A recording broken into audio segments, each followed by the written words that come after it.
નમસ્તે દોસ્તો, તમારું મારી ચેનલમાં સ્વાગત છે. ને આજે અમે કરવા જઈ રહ્યા છે ફોટોગ્રાફી બ્લુ ટેલ બી ઈટરની. ગુજરાતમાં 3 ટાઈપના બી ઈટર દેખાય છે. એક છે એશિયન ગ્રીન બી ઈટર, બીજું છે બ્લુ ચીક બી ઈટર અને ત્રીજું છે બ્લુ ટેલ બી ઈટર. તો એશિયન ગ્રીન બી ઈટર સાઇઝમાં બહુ જ નાનું હોય છે અને તમે ગ્રીન કલરનું બર્ડ વાયર પર બેસેલું બહુ બધી વાર જોઈ શકો છો. બ્લુ ચીક બી ઈટર છે જે સાઇઝમાં આના કરતાં ખાસું મોટું હોય છે અને તે બર્ડ જે છે એ અહીંયા પેસેજ માઇગ્રન્ટ છે. પેસેજ માઇગ્રન્ટ છે એટલે સપ્ટેમ્બર, ઓક્ટોબર, નવેમ્બરમાં દેખાય છે.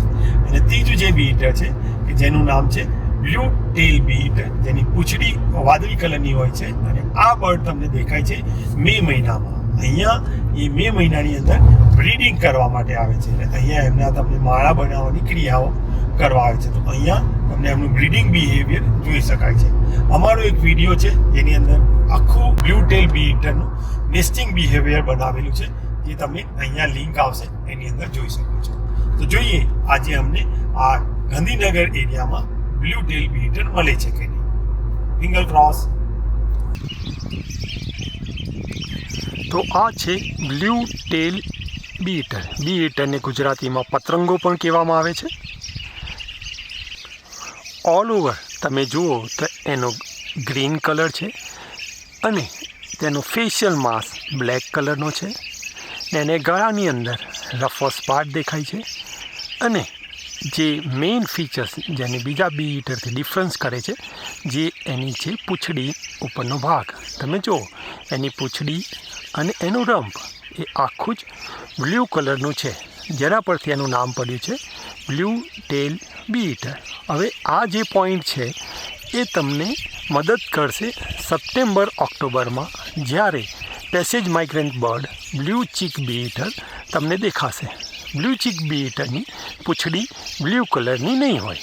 બહુ જ ઇઝી પોઈન્ટ છે, જેનાથી તમે આ બે બર્ડને ડિફરન્શિએટ કરી શકો છો. મારી પાછળ તમે જે જોઈ શકો છો એ નેસ્ટ કોલોની છે અને હું અત્યારે એનું મેટિંગ બિહેવિયરનો વિડીયો શૂટ કરવા માટે ટ્રાય કરી રહ્યો છું. જોઈએ મને મળે છે કે નહીં. મેટિંગ કરતાં પહેલાં બી ઈટર તેના પાર્ટનરને કોઈ ઇન્સેક્ટ ખવડાવશે અને પછી એ ઇન્સેક્ટ ખાધા પછી એ લોકો મેટિંગ કરે છે. મોસ્ટ ઓફ ટાઈમ ફિમેલ એકની એક જગ્યાએ બેસી રહી છે, મેલ આવે છે અને ખવડાવે છે અને પછી મેટિંગ કરતા હોય છે. હું એવું જોઈ રહ્યો છું કે કોઈ બર્ડ એક જ જગ્યાએ કોન્સ્ટન્ટલી બેસી રહે તો હું એની જોડે કોઈ બર્ડ આવે વિથ ફૂડ એનો ફોટો કરવા અથવા વિડીયો લેવાનો ટ્રાય કરીશ. જોઈએ મળે છે કે નહીં.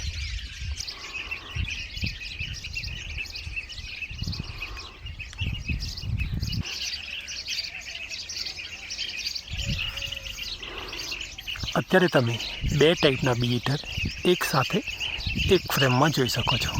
આ જે ઉડીને ગયું તે હતું લિટલ ગ્રીન બી ઈટર, જેનું અત્યારે નામ થઈ ગયું છે એશિયન ગ્રીન બી ઈટર. અને નીચેની તરફ જે અત્યારે પ્રીનિંગ કરી રહ્યું છે તેનું નામ છે બ્લુ ટેલ બી ઈટર.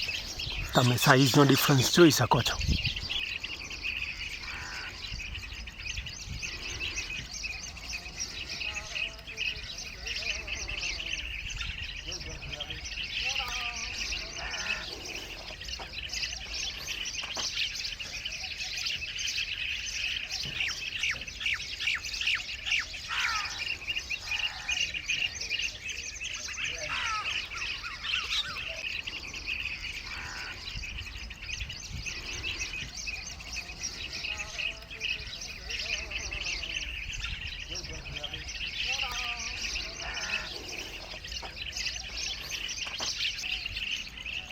એક બીજું પક્ષી જે આવી જે માટીની અંદર માળો બનાવે છે, વ્હાઇટ થ્રોટેડ કિંગફિશર, જેને ગુજરાતીમાં કલકલિયો કહેવામાં આવે છે.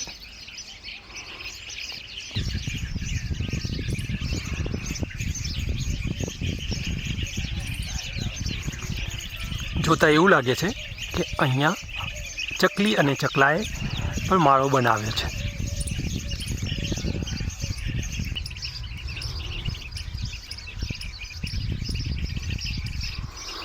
બ્રાહ્મણી સ્ટાર્લિંગ.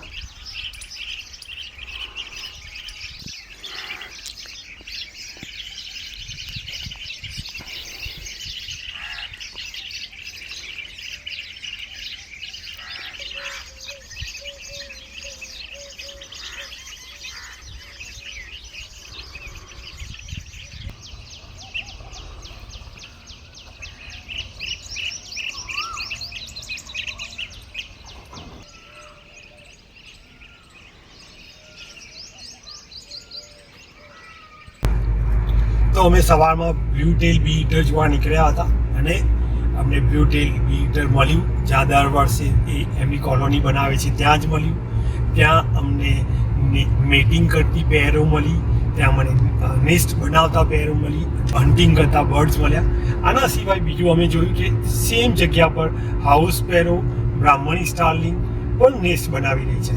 આના સિવાય 2 બર્ડ એવા હતા કે જે આ જે બી ઈટર ખાવાનું લઈને આવે ત્યારે એના પર હુમલો કરતા હતા. એક હતો બ્લેક ડ્રોંગો, બીજો હતો હાઉસ ક્રો. આ બર્ડને બહુ બધી વાર આ બર્ડ પર હુમલો કરતા અને એમના જીવડા લઈ લેતા.